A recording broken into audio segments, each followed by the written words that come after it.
La tentation du pire. Il flotte un air de coup d'État sur le Cameroun. Face au réveil du peuple camerounais assommé par la misère et le manque de perspective, que chacun expérimente désormais, le régime RDPC est aux abois en cette veille de l'élection présidentielle de 2025. En effet, il est désormais évident que le RDPC a peur de perdre le pouvoir. Il sait qu'il ne peut gagner une élection transparente et libre dans notre pays. De surcroît, il est dans une impasse, ne pouvant en l'état actuel des choses présenter ni la candidature du président de la République sortant, ni celle d'un autre candidat à l'élection présidentielle à venir. Selon un de ses militants, conseiller municipal de la commune de Monatélé, dans le département de la Léquié, faute pour le RDPC d'avoir tenu son congrès ordinaire à la date du 16 septembre 2016, le mandat de son président national et celui de toutes les instances dirigeantes du RDPC ont expiré depuis lors. En conséquence, celui qui est généralement présenté comme le candidat naturel du RDPC ne peut juridiquement être candidat de ce parti à la prochaine élection présidentielle au regard des statuts de son parti. Face à cette situation, le RDPC multiplie manœuvres et provocations visant à semer le trouble afin d'éviter la tenue d'une élection présidentielle apaisée dans notre pays. 7 ans, 7 longues années sans congrès, une éternité politique, une anomalie juridique. Et pourtant, c'est bien dans cette zone d'ombre que le parti au pouvoir prétend organiser la présidentielle de 2025 et désigner un candidat. Une déclaration de Maurice Kamto, publiée le 16 juin dernier sur sa page Facebook. Écoutez la suite de ce extrait du leader du MRC que nous avons pris soin de convertir en audio. Une déclaration glaçante, pleine de silence lourd et de pointes acérées. Lors d'une conférence de presse que j'ai donnée le 10 mai 2024 à Yaoundé, j'exprimais déjà mes vives inquiétudes sur les menaces d'un coup d'État électoral et d'un coup d'État militaire ourdi par le régime RDPC. S'agissant du coup d'État électoral, la meilleure illustration de sa préparation active est le refus arrogant de la coalition Elecom, Conseil électoral, Conseil constitutionnel, juridiction judiciaire, de rendre publique la liste électorale nationale conformément à l'article 80 du Code électoral. Quant à la menace de coup d'État militaire, qui n'est pas non plus une vue de l'esprit, je dois rappeler que le 3 septembre 2023, lors d'un débat sur la chaîne de télévision Equinox, un militant du RDPC, représentant officiel de ce parti, déclarait « Si le MRC gagne l'élection présidentielle en 2025, l'armée peut faire un coup d'État contre Kamto ». Peu après cette sortie grave, un autre communicant officiel du RDPC publiait sur son compte Facebook « L'UPC, le SDF, l'UNDP, le PCRN, l'AFP et autres n'ont jamais insulté l'armée de ce pays. Si l'un de ces partis gagne l'élection présidentielle un jour, l'armée se mettra au service de son leader. Par contre, si c'est le MRC ou un parti ayant investi le président du MRC qui gagne, il y aura automatiquement un coup d'État. À la suite de ces appels publics à un coup d'État militaire au cas où le candidat du MRC sortirait vainqueur à l'élection présidentielle d'octobre prochain, le MRC déposait le 23 septembre 2023 une plainte devant le tribunal de première instance de Yaoundé contre ces deux personnes. Alors que nous sommes déjà entrés dans la période légale de convocation du corps électoral, cette plainte reste bloquée sans que le MRC et ses avocats en connaissent les raisons. Ce qui accrédite l'idée selon laquelle les deux personnes en question avaient simplement porté sur la place publique la position officielle de leur parti et qu'en conséquence, elles bénéficieraient de protections politiques et judiciaires décisives du pouvoir en place. Ces individus continuent d'être invités dans les médias, affichant le même zèle, comme si appeler un renversement de l'ordre constitutionnel était devenu banal. Une telle impunité est inquiétante dans un pays qui a déjà été secoué par une tentative de coup d'État militaire qui a laissé de profondes blessures. Plus on approche du scrutin présidentiel d'octobre prochain, plus le régime RDPC découvre la détermination d'un peuple, enfin debout, à obtenir le changement par les urnes et dans la paix, notamment en menant une lutte acharnée contre les fraudes électorales et tous les fraudeurs qui les orchestrent. Plus on approche de l'échéance en question, plus ce régime est tenté par le pire, dans l'illusion de conserver encore le pouvoir contre la volonté du peuple. Le cœur du problème est là. Depuis 2016, aucune instance du RDPC n'a été renouvelée par un congrès statutaire. Selon les propres textes de ce parti, c'est une violation grave. En d'autres termes, Paul Biya, président national du RDPC, n'est plus statutairement président de son parti. Pire encore, aucune instance du RDPC n'est légitime pour investir un candidat. Et pourtant, ce même RDPC s'apprête à désigner un homme pour porter ses couleurs à l'élection présidentielle de 2025. Un homme qui pourrait paradoxalement ne pas être légalement investi, même aux yeux de son propre parti. Il ne s'agit pas ici d'un débat d'initiés. Ce n'est pas du juridisme. Selon Maurice Kamto, c'est une faille béante dans l'architecture institutionnelle du parti. Le régime fonde toute sa stratégie sur un appareil partisan dont les rouages sont juridiquement grippés. Kamto ne parle pas ici comme un opposant, il parle comme juriste, ancien ministre, professeur de droit. Il soulève une question fondamentale. Peut-on accepter qu'un parti incapable de respecter ses propres règles continue de diriger un État? Le piège est là. Le RDPC s'est refermé sur lui-même et pour en sortir, il pourrait être tenté par le pire. Contourner le droit, forcer les institutions ou pire encore, faire diversion dans le chaos. Chaque élection commence par une vérité froide. Qui peut voter et où? C'est la base, le socle. Et pourtant au Cameroun, cette vérité est désormais tenue secrète, sous clé. Un article de loi clair, précis, l'article 80 du code électoral impose à Elecam de publier la liste nationale des électeurs. Pourtant, rien, pas un mot, pas une ligne. Elecam fait la sourde oreille. Mais pourquoi ce silence?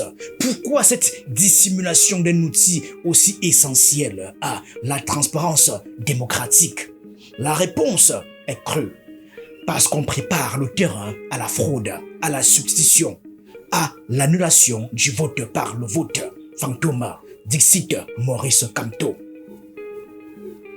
Refuser de publier la liste électorale, c'est saboter les urnes avant même leur installation. C'est injecter le poison dans la seringue avant le vaccin. C'est organiser une élection sans peuple. L'élection présidentielle de 2025 est-elle déjà truquée avant même d'avoir eu lieu? On murmure l'idée d'un report. On la glisse discrètement dans les couloirs du Parlement. Et pourtant, le code électoral est clair. Entre le 15 juin et le 17 juillet, le code électoral doit être convoqué. Le régime veut-il geler le processus, gagner du temps ou préparer une manœuvre plus sournoise encore? Un coup d'État électoral n'a pas besoin de tank. Il suffit d'un silence, d'un décret suspendu, d'un fichier truqué et d'un peuple tenu dans l'ombre. Il y a des mots qu'on n'ose pas prononcer, des scénarios qu'on rejette, jusqu'au jour où ils deviennent des options ouvertes. Le Cameroun est-il à la veille d'un coup de force militaire? Un coup d'État militaire évoqué froidement à la télévision par un représentant officiel du parti au pouvoir, puis confirmé par un autre communicant du RDPC sur Facebook. Et ensuite, rien, aucune sanction, aucune enquête, aucun rappel à l'ordre, selon cette déclaration de Maurice Kamto. Pire encore, une plainte a été déposée par le MRC depuis septembre 2023. Et depuis, silence, blocage, mutisme judiciaire pour l'homme politique. Quand les officiels menacent d'un coup de force militaire et que ni leur parti ni la justice ne réagissent, cela veut dire une chose. Ce n'est plus une hypothèse, c'est une option sur la table. Kamto n'écrit pas au lot, il expose une dynamique, un engrenage, celui d'un régime qui, ayant perdu le peuple, pourrait chercher à garder le pouvoir par les armes. Le scénario est prêt.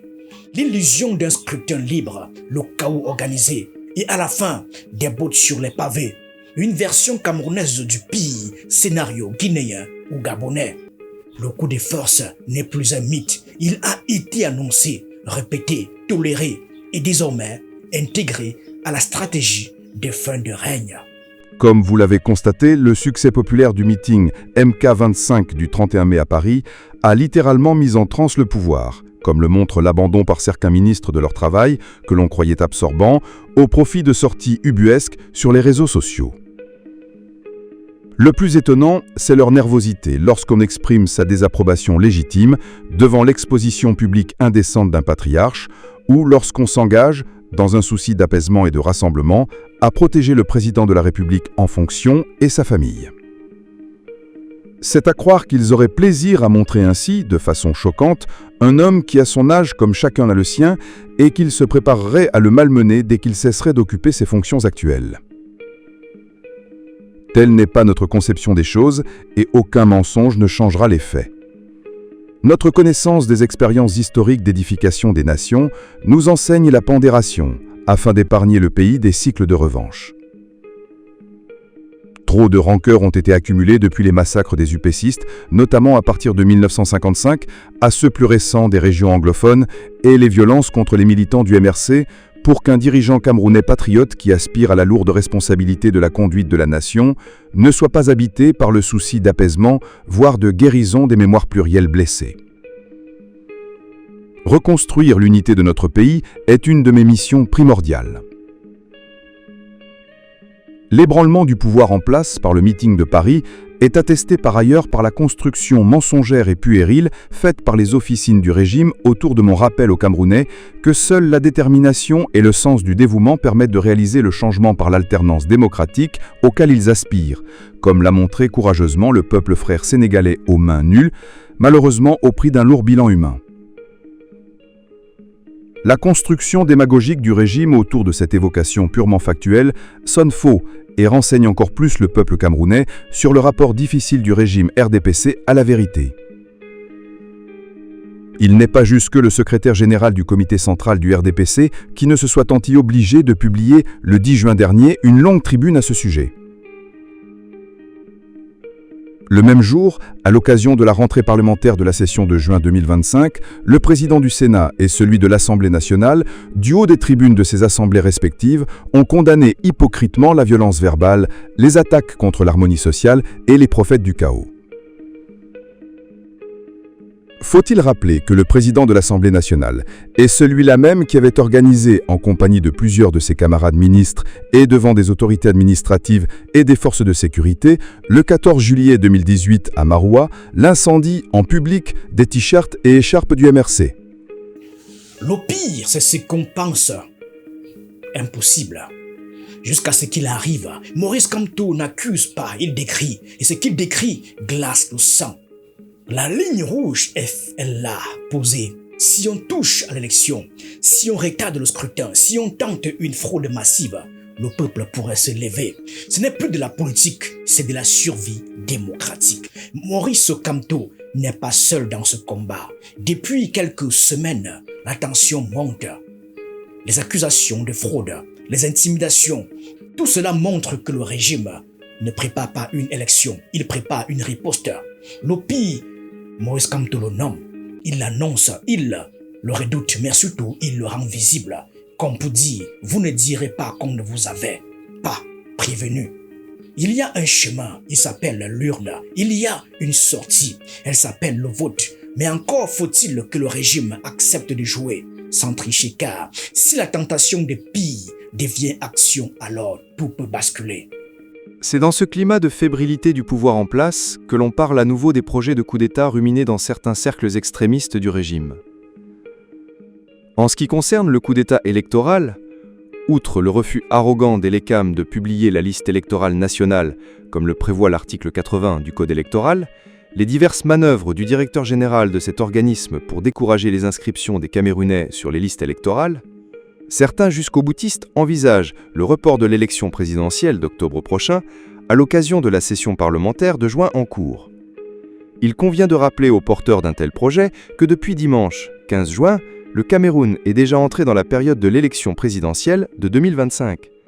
Car depuis cette date, et à tout moment jusqu'au 17 juillet au plus tard, le corps électoral peut être convoqué conformément à l'article 86, alinéa 2 du Code électoral. Aussi, toute manœuvre visant le report de cette élection présidentielle ne serait rien d'autre qu'un coup d'État électoral, et donc une agression du peuple camerounais qui déclencherait automatiquement sa légitime défense. Quant au coup d'État militaire, plus le régime RDPC réalise que la majorité du peuple camerounais lui a résolument tourné le dos, plus, dans certains de ses milieux les plus intégristes, l'idée d'un coup de force militaire ferait du chemin. Ce scénario est celui que 2 communicants officiels du RDPC évoqués précédemment ont publiquement dévoilé aux Camerounais en 2023, comme nous l'avons rappelé précédemment. L'idée serait de laisser se dérouler l'élection présidentielle que l'on sait par avance perdue pour le pouvoir en place, puis de créer le chaos avec pour objectif la prise du pouvoir par un groupe de militaires, afin d'empêcher l'installation à la tête de l'État de celui que le peuple camerounais aura librement choisi dans les urnes. Les 2 communicants propagateurs de ce scénario de coup d'État militaire n'ont jamais été sanctionnés pour cela, ni par leur parti, ni par la justice, en dépit de la plainte portée contre eux par le MRC. Il y a donc lieu de dire que ce coup d'État militaire annoncé en cas de défaite du candidat du RDPC est activement en préparation, maintenant que le pays entre dans la période légale de l'élection présidentielle. C'est dans ce contexte de refus assumé du jeu démocratique par le régime en place que l'ONU a cru bon de signer, en catimini, le 9 mai 2025, une convention avec ELECAM qui prétend poursuivre l'objectif de la crédibilisation de l'élection présidentielle à venir. L'ONU sait pourtant qu'ELECAM refuse de publier la liste électorale nationale, qui en plus d'être une obligation légale, est le premier élément de crédibilité d'une élection. C'est également dans cette ambiance de coup d'État officiellement annoncé que le dimanche 8 juin 2025, un général d'armée, patron de la gendarmerie française, est arrivé au Cameroun pour une visite de 2 jours, au cours de laquelle, selon la presse, il a rencontré les autorités responsables de la sécurité et de la défense du pays pour évoquer l'élection présidentielle à venir. La France et l'ONU sont-elles vraiment conscientes du rôle que veut leur faire jouer le régime RDPC dans la mise en application de son projet de coup d'État militaire annoncé et assumé au cas où son candidat à l'élection présidentielle serait battu dans les urnes ? Leur responsabilité sera engagée si par malheur advenait le pire ainsi annoncé.